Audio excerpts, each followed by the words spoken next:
Hey, my beauties. I was going to go to sleep. It's late at night. My husband's asleep. Everybody's asleep. School and work tomorrow. But I was going to go to sleep. But I want to go up here and just do a quick review really quick. I was going to wait till tomorrow, but I said, no, I cannot wait. Do a quick review of the interview that was on Carlos King show with Mia Thornton's new boyfriend. What's his name? What's his name? What's that name? Incognito? I think his name Incognito. I forgot his name because to me it just seemed like it was just like so fake and phony. But again, if you're new to my channel, please, thank you for tuning in. If you're new to my channel, please like, share, subscribe. Thank you to all my beauties who's my subscribers for tuning in. But you know I had something on my mind if I couldn't wait till tomorrow to review, to do a recap of that interview. First of all, first and foremost, he stated that him and Mia had dated years ago. So let me just start our recap. So he basically stated, which we all know, Mia Thornton from Real Housewives of Potomac, she did share her story that she was in and out of different foster cares. She shared her story about how her mother had a battle with, with drugs, which caused her to be in and out of foster care. So he said that when Mia was in one of her, she moved to his state because she was in one of her new foster care homes. He was working in the mall. She was working in the mall. And he said he saw this tall, light-skinned stallion pass by. And he asked her, basically what was her telephone number. And she told him, look, if you can remember my number by heart, then you can have my number. So he was just saying how he remembered her number. They started dating. Yada, yada, yada. He said he wanted to move to Charlotte, to expand his radio career. Mia found them back then when they moved to Charlotte. There was no social media. So Mia just basically found them a place. And Charlotte didn't even see it. They moved to Charlotte. But what he said really didn't even sound right. He said he been knew Gordon. Said that Mia met Gordon when she was working at the club. They moved in together. She was working the club. So at first he didn't know she was a stripper. First of all, if I work at a strip club, how your man don't know that you scripting?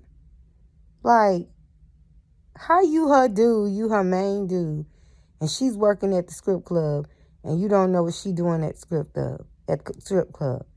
What you think, she just bartending? What she told you bartend and you ain't never, you just took her word for face value. But anyway, he said that she worked at strip club. He didn't know she was working at the strip club at first.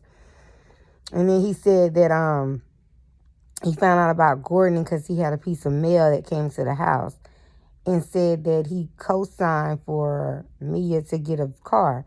And Carlos had asked him, said, so he just co-signed for her to get a car and she ain't sleep with him?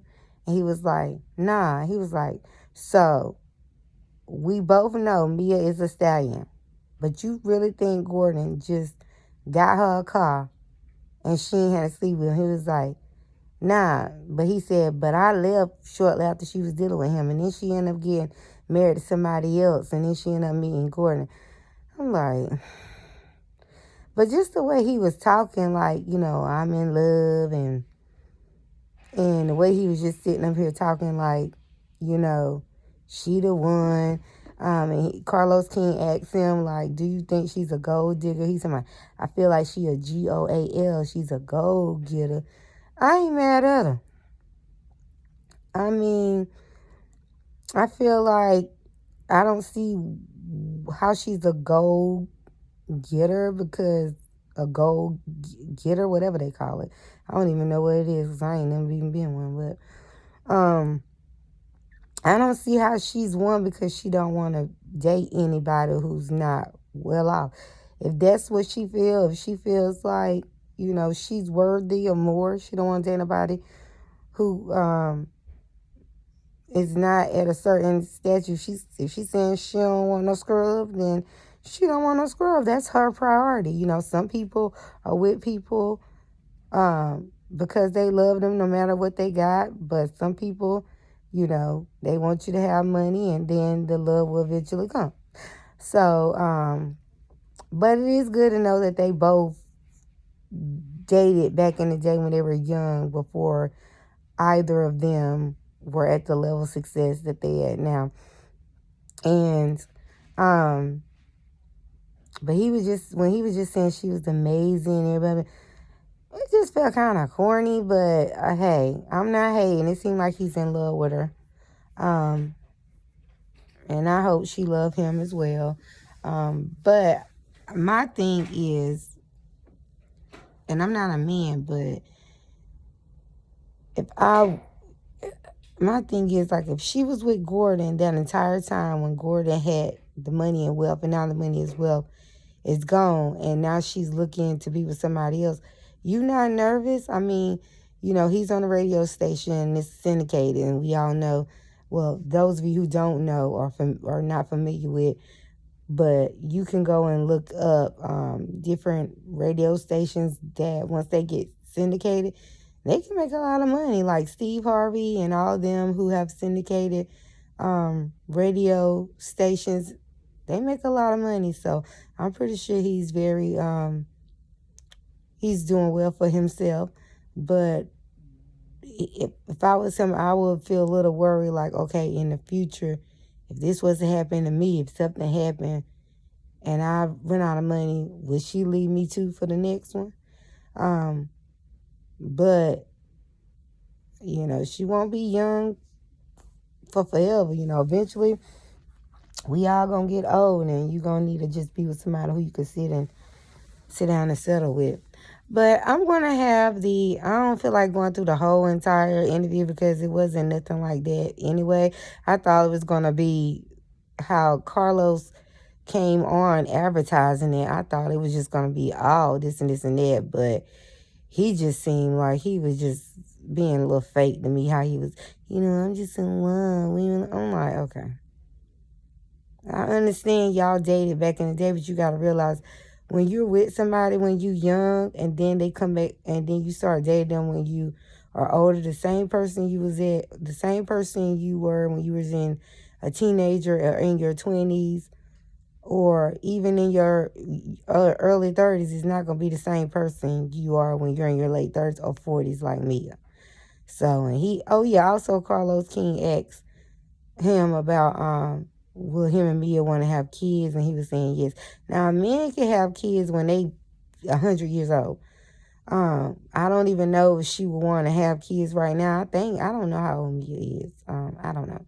I assume she's in her 40s, early 40s, or what have you. Or maybe she's 30. I think she's 39. She might be 39. But anyway, I'm not mad at her, but all I know is he sprung. That's what I took for the interview. Out of everything they were talking about, I said, oh my gosh, that man is sprung. So, yeah, she's a go-getter. If she sees something she wants, she going to do what she got to do to get it. But that's all I wanted to say. I was going to do this review on tomorrow, but I think the interview, I'm not saying I couldn't wait till tomorrow to do it because it was so good. It just really hurt my nerves because I was like, okay, Carlos, he's telling Mia is the face of Potomac. Everybody's entitled to their own opinions, and that's his opinion, but that's not my opinion. I mean, I just don't see what has he gotten from this season of Potomac that makes him say she is the face of Potomac. She hasn't did nothing on the show at all, really, this season for you to say that. The stuff that she got going on outside of the show is more juicier than what she did on the show. But as far as her being the face, why she's the face? I mean, if you were to ask me, all of the different beefs and stuff that Candace done had with everybody, issues she done had with everybody, she should have been the face of it. What makes Mia, that's what I'm trying to wrap around my head, what makes Mia the one who is like the face of Potomac? So I'm trying to figure out what fans that she has, because the fans are the one who watch the show.